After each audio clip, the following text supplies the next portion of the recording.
Лизи, ты здесь? Ты с нами? Кажется, она очень тобой недовольна. Смотрит сурово. Ну, как ты там, Зизи? Все с тобой хорошо? Как ты себя чувствуешь? Все благополучно у тебя. У нас, знаешь ли, тут погоды совсем неважные последние время стоят. Переходи к сути вопроса.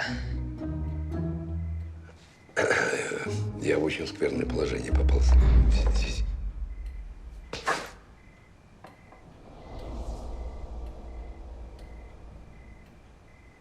Располнел, Петя. О, боже мой, боже мой. Немедленно исключай сладкое и мучное. Ну, здесь, мне кажется, ты слегка преувеличиваешь. Кучер Прокопий за месяц до моей кончины 5 рублей занял на починку экипажа и пропил. Гони его в зашей. Рассчитай и гони. Садовник придет прибавки просить, и его гони. И перестань волочиться за каждой юбкой. Да что ж прикажешь делать? Ты ведь умерла. В Затонск прискакал. Сразу губернаторше. Хороша ли губернаторша? Нет, дадушка моя, вовсе нет, совсем нет. Нехорошо. То-то же. А теперь из-за нее дурья твоя башка. У тебя алиби нет. Как ты знаешь, получается? Ты все знаешь. Меня ведь обвиняют в том, что я, мол, тебя убил. И Глафиру, кстати говоря, ведь тоже. А делать что? Мне ведь нужно как-то оправдаться. Это ведь неправда. Как? С Клюевым пил? К цыганам ездил? Хорошо, хоть ума хватило почту из дома забрать. Ведь не мальчик уже, не мальчик. Почту? Какую почту? А, я газету брал. И письмо какое-то. Газету я прочитал. А письмо не помню где. В саквояже у тебя лежит. Томми Крансара им заложил. Верно, в саквояж. Ну, иди, Понял. прочитай немедленно. Да, понял. Немедленно, Петя! Понял.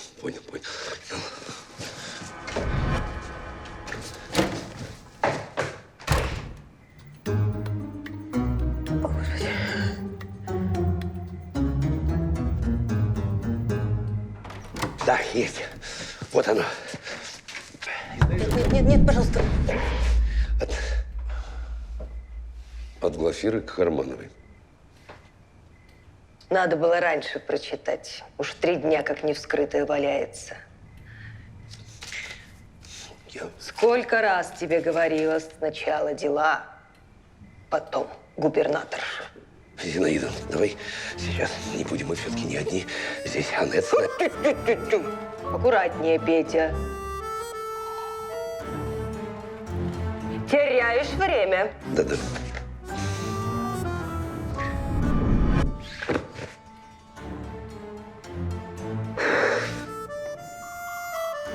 Ну что там, дядя?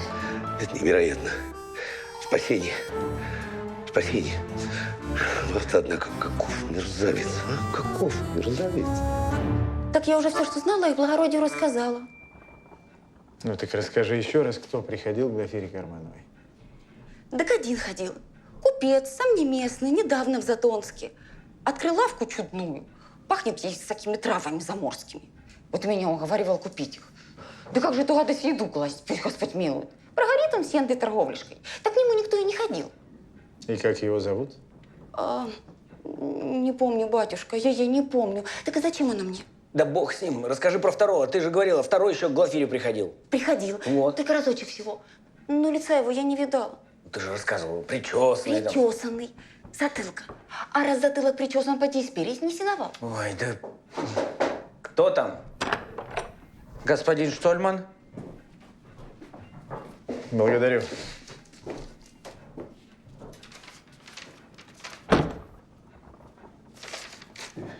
Я к Мироновым.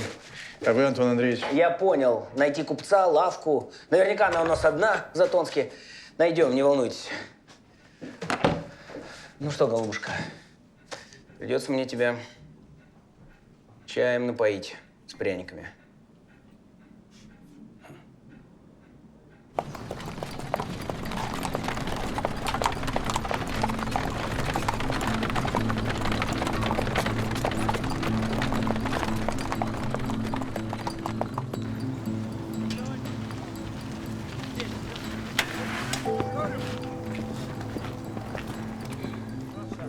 Ну что, не пошла торговля?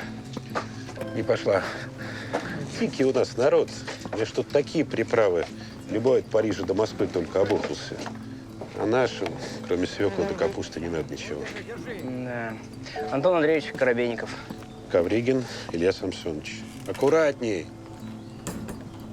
А что с товаром-то делать будете? Ну, известно, что отправлю обратно на свои склады в Москву. У меня ж таких лавки 2 в Москве, 3 в Петербурге. Живи, ус не дуй. Нет, понесло к черту, дорогая. Да надо было как-то заявить о себе. Может, в газету дать объявление. Я вот, например, про вашу лавку и не знал ничего до сегодняшнего дня. Хотя название такое великолепное. Это со смыслом с каким-то? Ну да, приправа так называется, китайская. Бадьян, сычуанский перец, семена фенхеля, гвоздика, корица. Очень облагораживает любые блюда, особенно мясные. Да вот, позвольте, я вам презентую. Эту приправу сама китайская императрица употребляет. Благодарю. Чудесно. А вы, случайно, не были знакомы с Глафирой Кармановой?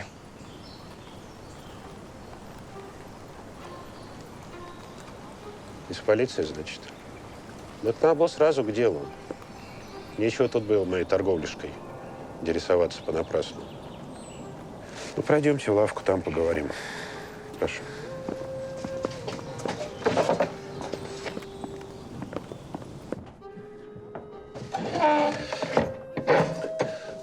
Макар, ступай наверх, собери документы для банка. Давай, давай, Макар, быстрей, быстрей. Ну? Что? Глафиру вы хорошо знали? Пронюхали, что я ходил к ней? Пронюхали. Так а я и не скрываю. Да, я к ней ходил. Потому как любил очень. Да. Вот Славка этой, все уже через неделю все ясно стало. 2 покупателя за 6 дней. Так вот только ради нее, ради Глафиры я эту лавку и держал. Уговаривал ее со мной в Москву поехать. И что же она? Она что? Она удавилась, как вы знаете. Вы должны знать, что Глафира не совершала самоубийство.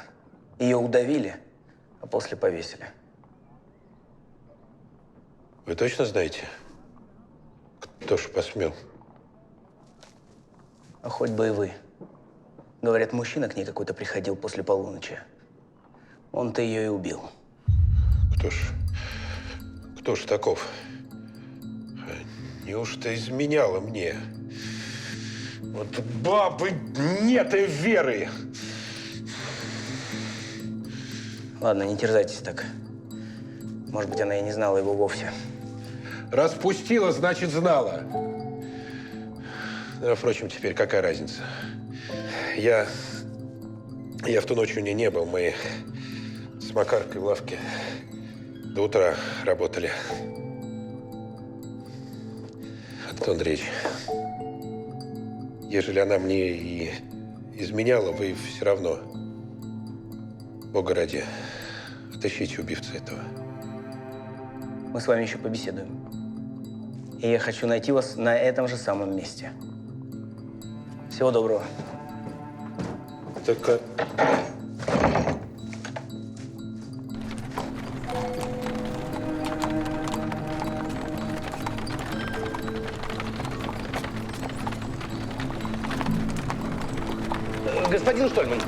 Господин Штольман, я спасен.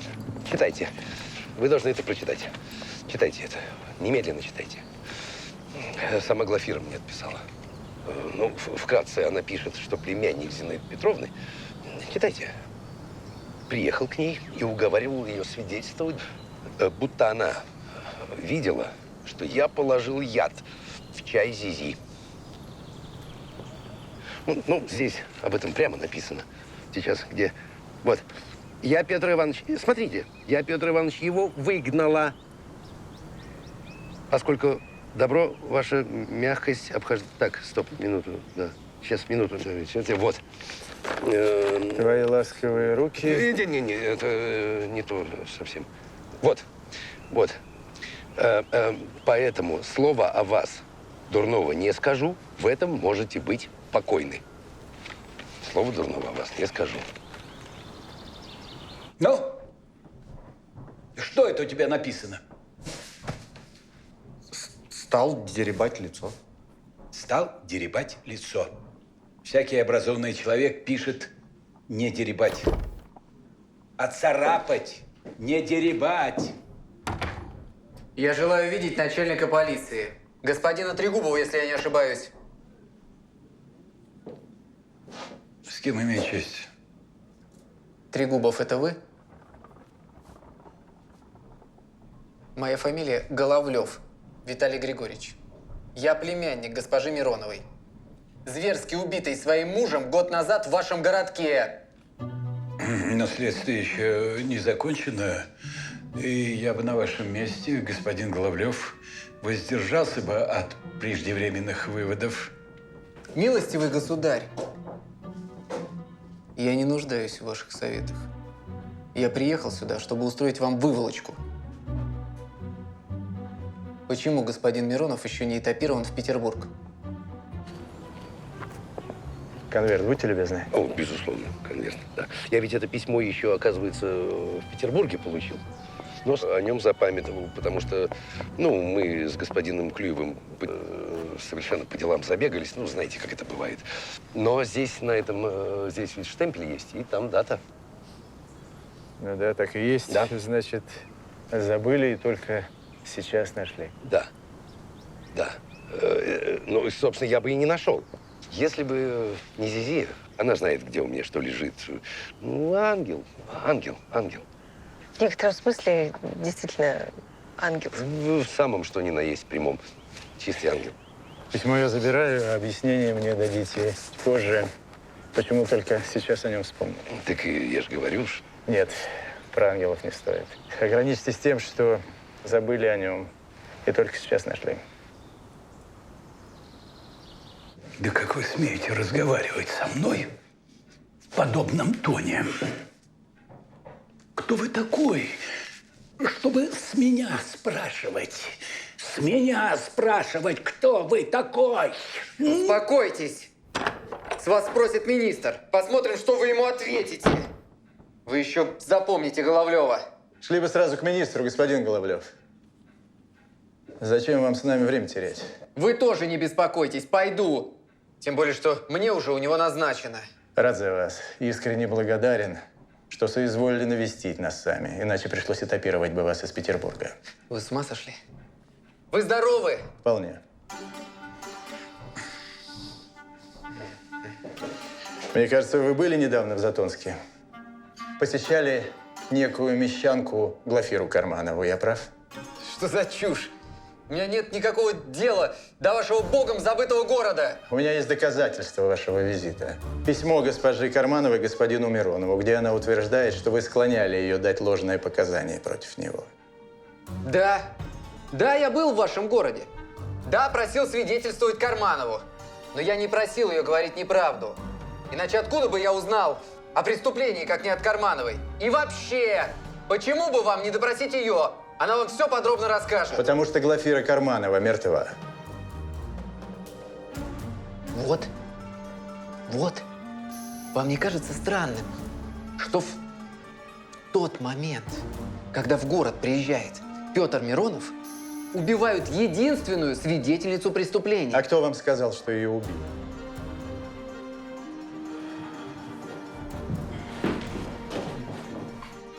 Я просто высказал свое предположение.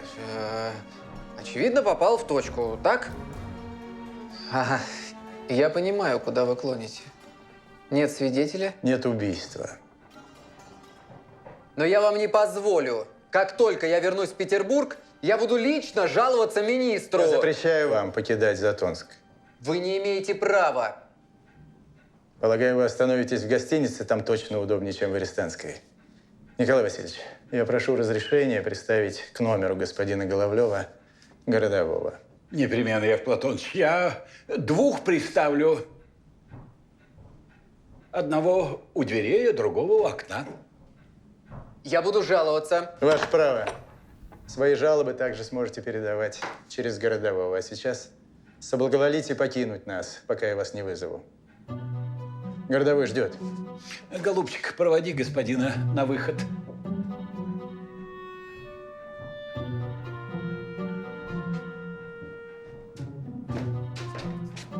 Вот это вот все вам с рук не сойдет. Ну, что скажете? Не знаю, что со мной произошло. Но не бежать же извиняться. Надоело, Яков Платоныч. Не для того я 30 лет верой и правдой, чтоб какая-нибудь петербургская, простите, вша, ведь нажалуется, мерзавец. Не беспокойтесь, в ближайшее время ему будет не до этого. Однако, Яков Платоныч, согласитесь, в словах его был резон. Что, если он уговаривал Карманову засвидетельствовать то, в чем она уже была свидетелем? Вы внимательно прочитали письмо? В нем было сказано о лжесвидетельствовании? Нет, этот вопрос можно трактовать двояко. Может, мы его зря арестовали? Вы не волнуйтесь, Зинаида. Да, я ему все передам. Да, пешка, пальто, калоши. Ну да, на 2-м этаже, я поняла. Нет, подписывать не надо. Я и так все прекрасно запомнила. Анет? С кем ты разговариваешь? Да не налегает он ни на мучное, ни на сладкое. И на здоровье не жалуется. Ну, да с чего вы вообще право взяли, что он располнел? Анет, она снова здесь? Ты ее вызвал снова, да? Да не вызывала я ее, она сама пришла. А чего она хочет? Стало быть, Ковригин не был в ту ночь у Глафиры? Так вы что, все ему рассказали? Ну а какой смысл скрывать? Я слышал, вы посадили под арест племянника покойной госпожи Мироновой. Серьезно? Вы думаете, что он убил тетю? Или Глафиру? Не знаю. Письмо она написала гораздо раньше его отъезда. Разве что он нанял кого-нибудь другого. Да как вы не понимаете? У него не было никакого резона это делать. Не скажите, а если она отказалась солгать под присягой? Он мог ее убить для того, чтобы навести подозрение на господина Миронова. У Миронова был мотив. Миллионы его жены. Была возможность. Ну чего мудрить, Яков Платоныч? Я боюсь, что ему прямая дорога в Петербург по этапу. Чем они вам так насолили? Кто? Мироновы. У меня такое ощущение, что вы непременно хотите видеть Петра Ивановича осужденным. Вы что, не понимаете, что это удар по всей семье? Понимаю. И поверьте, меня эта ситуация огорчает не меньше, чем вас. Но ведь все очевидно. И Николай Васильевич прав. Нам ни к чему ссориться с Петербургом. Я понимаю, у вас там высокие покровители и прочее, но мне увольнение вовсе ни к чему. За шкуру свою беспокоитесь.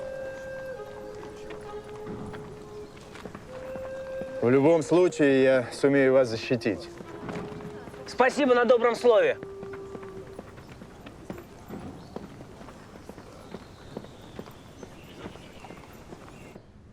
Дядя, у меня для тебя огромное количество наставлений от Зинаиды Петровны. Она, правда, тебе еще хочет что-то сказать, но у меня… Петя, Свешников и Виталий предлагают тебе выгодную сделку. Что ты артачишься? Ты никогда ничего не смыслил в коммерции. Соглашайся, это выгодная сделка. Выгодная сделка. Выгодная сделка. В чем же тут выгода? В конце концов, есть какие-то иные соображения, выше выгоды. Я не стану продавать зерно немцу. Не стану. А если здесь вновь разразится голод? Что тогда-то? Газет не читаешь? Впрочем, конечно, не читаешь. Откуда же у вас там газеты? Пошутил. Петенька всегда умел меня насмешить. Зинаида, ты не ухватываешь суть текущего момента. Ты не улавливаешь сути происходящего. Я тебе объясню, в чем дело. Дело в том, что положение канцлера сейчас крайне шаткое. Он может запросто лишиться своего портфеля. Может быть, даже это произойдет в этом году. А что тогда? А тогда договор с Россией будет разорван. Это правда. В Германии его сейчас не любят. Но с чего ты взял, Петенька, что договор будет расторгнут? Господи, начала говорить о политике, это на 100 лет. Твое дело, Петя, это приумножать капитал. Прочее меня не волнует. Приумножать капитал, приумножать капитал, приумножать, приумножать, приумножать. Сколько же можно-то приумножать? Я патриот, в конце концов. Патриот до мозга костей. Это мое кредо. И никакой Свешников своим племянникам меня не переубедят в этом. Я позиции не переменю. Ты знаешь, что Виталий просил Глафиру сказать, будто я тебя убил? Что? Что она сказала на это? Сказала что-то? Она лишилась чувств. Первый раз в жизни такое вижу. То есть... Так. Она где? Здесь? В углу? Зизи! Зизи! Солнце мое! Радость! Сейчас. Одну минуту. Я здесь, Зизи. Я иду. Господа, что вы тут делаете? Водой плюетесь. Мария Тимофеевна отдыхает. Мы будем тише. Ступай. Дядя, ее там нет.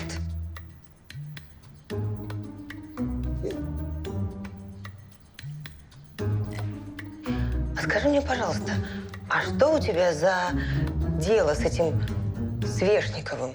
Вообще, кто это? Мы все имеем разные доли в компании, торгующей зерном. Ну, я свою унаследовала Зизи. А тебе не кажется странным, что именно сейчас, когда у вас с племянником Зинаиды Петровны появились разногласия, он выдвигает против тебя обвинения? Я об этом как-то не подумал. Возможно, об этом и следовало подумать. Возможно.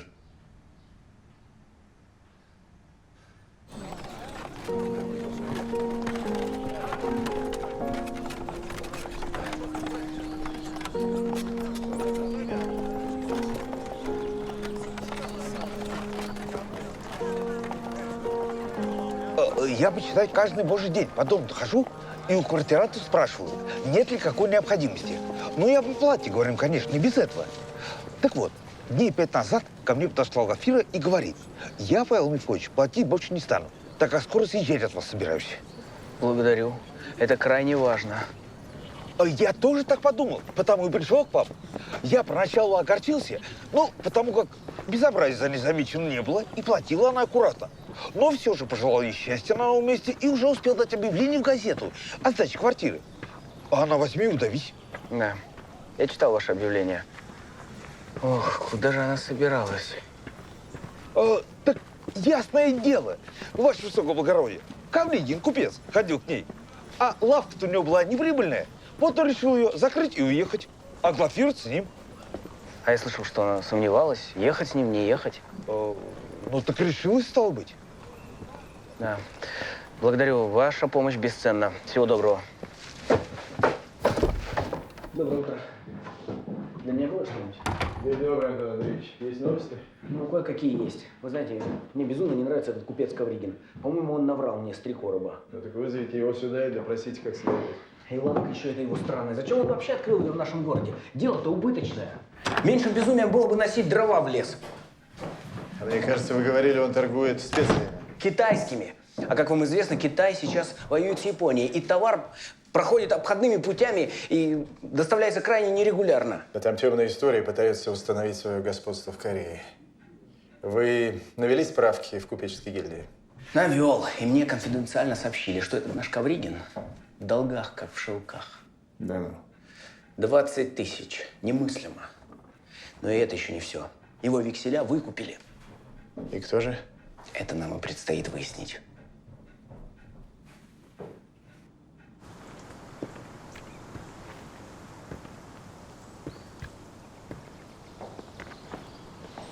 Дожил.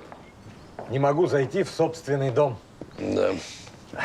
Ты прости меня, я в прошлый раз сорвался, наговорил лишнего. Ты уж не держи зла. Ну что там с твоим делом? Жду, пока господин Штольман не отыщет настоящего убийцу Глафира. Только это меня спасет. Ну что ж, будем надеяться на лучшее. Петр, я не думаю, что ты способен на хладнокровное убийство. В принципе, на убийство. Благодарю. Ты меня тоже извини. Тоже был не сдержан в прошлый раз. В конце концов, каждый живет так, как считает нужным. Ну, скажи мне, ты счастлив с Лизой? Очень. И благодарен судьбе, что она мне сделала такой подарок на склоне лет. Ты знаешь, я как будто заново родился. И каждый новый день словно чудо. Я, конечно, рад это слышать, но что ж тебе мешало любить Лизу, не уходя из семьи? Я понимаю, ты человек не практически в этом вопросе. Так следовало спросить совета у меня, я бы тебя не оставил. Но ты же знаешь, я не умею крутить тайны Амура. Тайны Амура. Ну, хорошо, а что плохого в тайных Амурах? По крайней мере, никто не страдает. А так что? Будешь разводиться? Ну, разумеется. Со временем, конечно. Развод – дело долгое, хлопотное, а главное – грязное.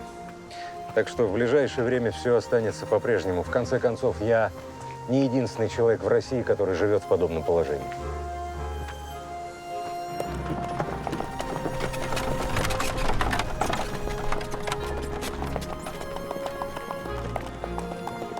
Это что за бумага, Макар? Вы разве не видите? Телеграмма. Телеграмма. 28 или 29 пудов. Это что ж ты пудами-то в Петербург отправляешь? А? Неужели специи? Гвоздику или корицу? Нет, это не специи. Это другое дело. Мое. Я знаю, что это за дело. Глафиру мою в ночь на 29-е повесили. Уж не ты ли ее в петлю сунул? Когда же мне было-то? Я ж всю ночь в лавке работал. Что ты врешь? Ты же на час целый отлучался. Ну-ка, Макар, давай-ка, собирайся. Идем в полицию, там все проясним. Стой на месте. Порешу.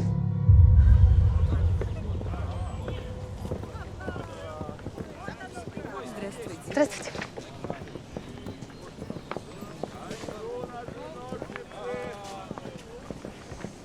Меня поджидаете? Я знаю, какой дорогой вы ходите. Устали? Или мысли нерадостные вас беспокоят? А что? Скажите, дядя так и не решился рассказать, где он был в ночь убийства Глафиры? А вы решитесь поговорить со мной не только о делах? Конечно. Я... Яков Платоныч! Яков Платоныч! Добрый день, Анна Викторовна. Здравствуйте, Антон Андреевич.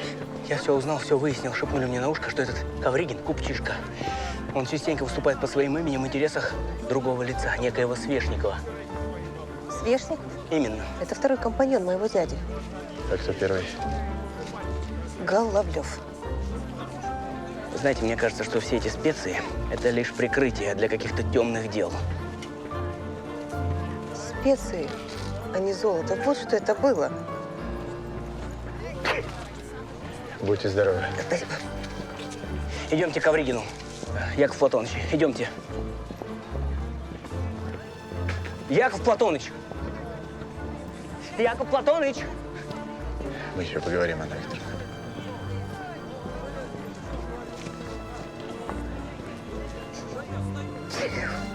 Что такое? Как всегда, вы не вовремя. Вас трудно понять, Яков Платоныч. Нет, конечно, вести беседы с Анной Викторовной гораздо приятнее, чем заниматься своими прямыми обязанностями, верно?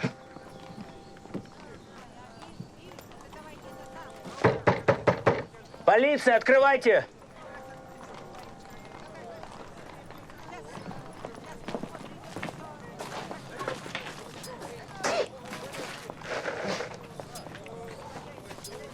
Будьте здоровы. Анна Викторовна, вам здесь нельзя. Это может быть опасно. Во-первых, речь идет о моем дяде. Я сделаю все для его спасения. А во-вторых, я подумала, что мы могли бы поговорить и сейчас.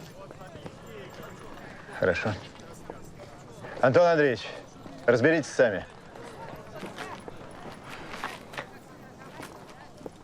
Так о чем вы хотели со мной поговорить?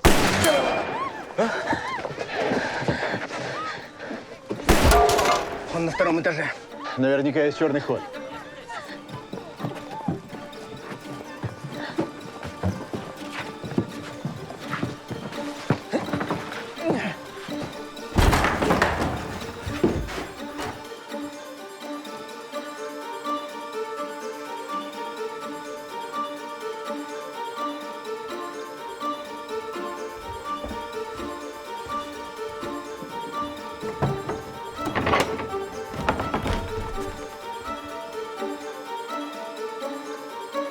Анна Викторовна, подождите здесь. Я вас очень прошу.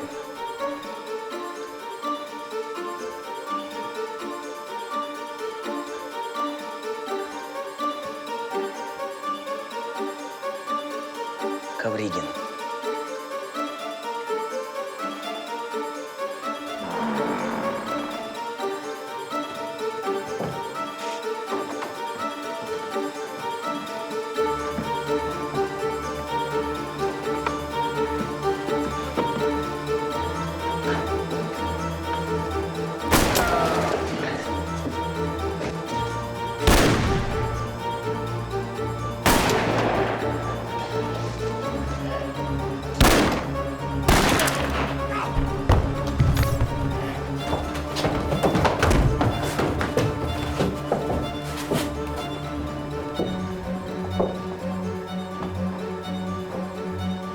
Макар, Кто это? приказчик Ковригина. Вот тебе и специи.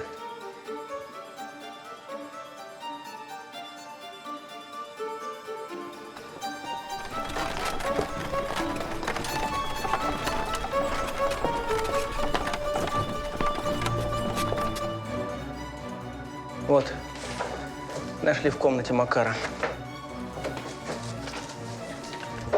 Получается, сначала убил, а потом заодно и деньги забрал. Да. Тела к доктору Милцу. Ну, куда же еще? Теперь мне все ясно. Но надеюсь, кое-что вы все-таки мне растолкуете. Вы опять за старое?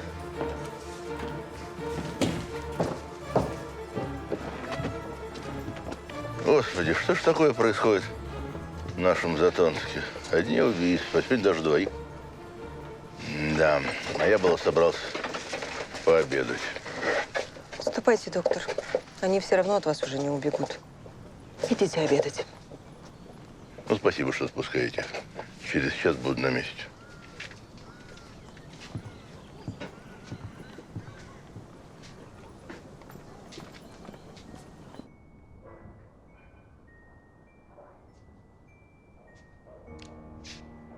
Господа, пришло время поговорить.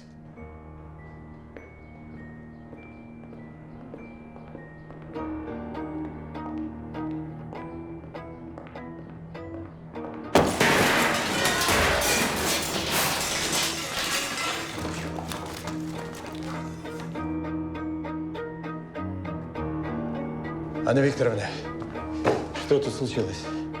Вы когда-нибудь видели, как дерутся духи? Бог миловал. Боже, господи, да они же тут просто все разнесли. А вы сами целы? Они говорили про какую-то телеграмму. Вы нашли ее в лавке? Где ты так долго был? Я успела соскучиться. И обед стынет. Ух ты! бараньи котлетки и борщ. Все, как ты любишь. Я самый счастливый на свете человек. И за что же мне такое счастье? Просто потому, что ты лучший из людей. Ну что, твой брат? А что мой брат? Мой брат, как всегда, пытался читать мне нотации, но такой у него характер. Впрочем, в нем есть много хорошего. Знаешь, я даже хочу его как-нибудь пригласить к нам. Ну, если, конечно, ты не против. Нисколько. Я буду рада с ним толком познакомиться. Но когда? Мы же скоро уезжаем? Да, твой паспорт будет готов уже через несколько дней, и мы с тобой едем в Ниццу. Боже мой. Неужели я наконец увижу море? Конечно, мой ангел, господи. Какое же у меня еще дитя. Эта поездка для меня настоящее чудо. Будет еще много чудес. Ну, а теперь давай обедать.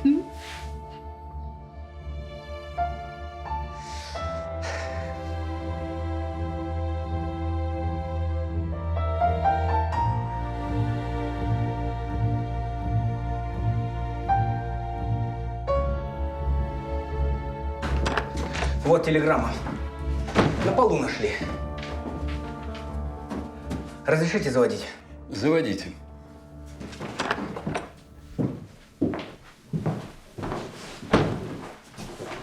Но это уже переходит все границы, господа.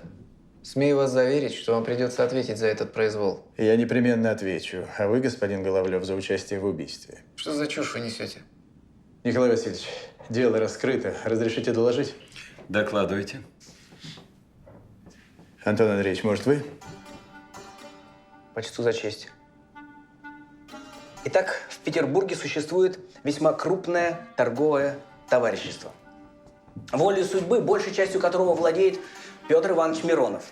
Еще один пай поменьше принадлежит купцу первой гильдии Свешникову. И совсем крохотная его часть ваша, господин Головлев. Я не понимаю, при чем здесь это?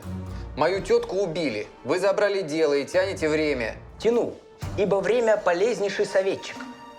Как вы знаете, Николай Васильевич, Россия и Германия заключили торговое соглашение о поставках зерна. И господа Свешников и Головлев решили, что это прекрасный повод получить колоссальную прибыль, сверхприбыль. Однако они забыли, что не всегда ветры дуют туда, куда хотят корабли. Их товарищ и компаньон Миронов решил воспротивиться этой сделке, верно? У вас буйная фантазия, молодой человек. Поздравляю. Благодарю. Иной делец, возможно, смирился бы. Но не вы, господин Головлев, и не ваш партнер Свешников. Ибо вы знаете, что жареный цыпленок сам в рот не заскочит. Вы решили убрать с дороги строптивого компаньона, помешавшего вам получить столь желанную вами прибыль. Зачем вам строптивый компаньон? Вы подстроили все так, чтобы его заподозрили в убийстве собственной жены. Для этого господин Головлев приезжает в Затонск и пытается заставить Глафиру Карманову дать показания против Миронова. Однако та отказывает ему. Мало того, она пишет письмо господину Миронову, где предупреждает его о кознях господина Головлева. Вот это письмо.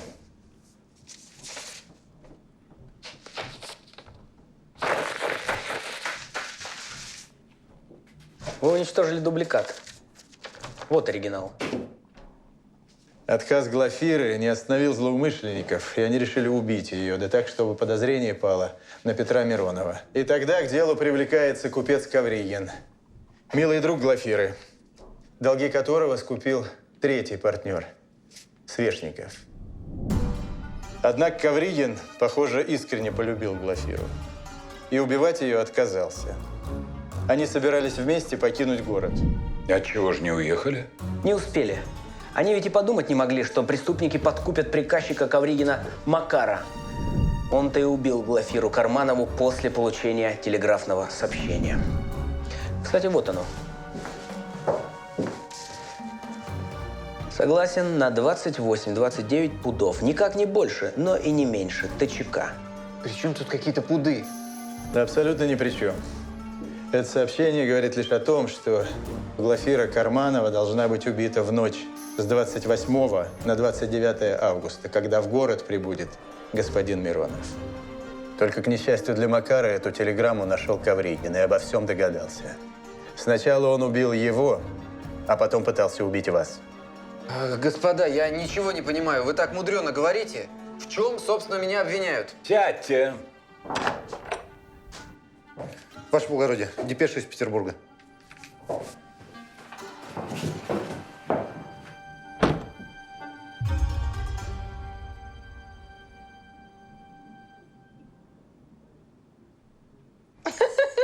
А я знал.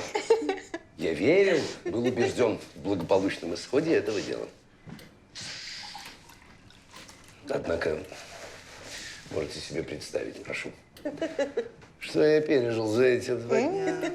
Зато какой удивительный опыт, Петр Иванович. А чего бы вам не написать про это? Ну, Мария Тимофеевна, все, что касается литературной части, это ваше. Ура! Господин Штольман и господин Коробейников пожаловали. Зови. Дядя, не забудь выразить благодарность. Яков Платоныч защищал тебя как лев. Рад вас приветствовать, господа. Не откажите в любезности выпить с нами. Выпить с нами не столько даже за ваш успех, сколько за мое чудесное освобождение. Петр Иванович. Коим, безусловно, я обязан именно вам. Домна, неси бокалы. А что-то случилось? Что-то случилось, Яков Платоныч?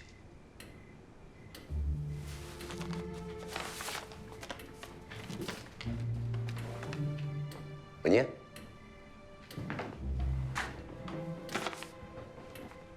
Господа, а вот и бокалы.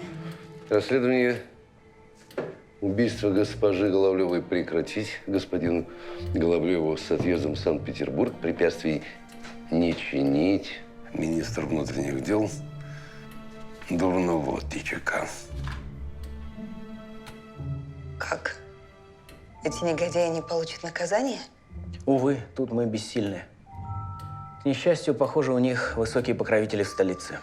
Беда нашей империи, она в том, что власть придержащие первыми нарушают закон, который предписывают соблюдать всем остальным. Ах, оставьте, господа. Но я не вижу повода для печали. В конце концов, нам важна только первая строчка в этой телеграмме. Но ведь так ли, господа? Антон Андреевич, кажется, мы с вами давно не музицировали. О, это прекрасная идея. Прекрасная идея. К роялю, а я вас покину. Пойду немного пройдусь, подышу свежим воздухом, разомнусь, так сказать. Разомнешься? А как же устои государства? Анет, устои государства, на то и устои. Устоят. Неисправим.